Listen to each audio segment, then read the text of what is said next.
কি অবস্থা দেখুন বন্ধুরা, সুদূর হরিয়ানা থেকে পশ্চিমবঙ্গে আসছে অটোতে, ভাবা যায়? হ্যাঁ, ঠিক শুনছেন, ট্রেনের টিকিট পায়নি বলে হরিয়ানা থেকে অটো নিয়ে আসছে পশ্চিমবঙ্গে। কেন জানেন? ভোট দিতে। ভোট, নিজের ভোট নিজে দিতে আসছে। ভিডিওটা দেখুন আগে। गाँव जा रहे हैं सर। हैं? गाँव जा रहे हैं।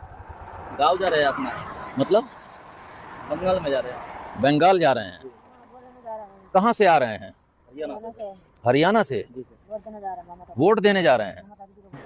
इससे ऑटो से वेस्ट बंगाल जा रहे हैं, हरियाणा से निकल करके जो है ऑटो से जा रहे हैं, ये वोट देने जा रहे हैं, समझे?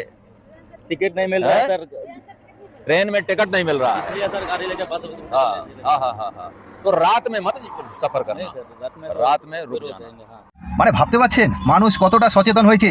নিজের ভোট নিজে দেওয়ার জন্য সুদূর হরিয়ানা থেকে পশ্চিমবঙ্গে আসছে, তাও আবার অটো করে।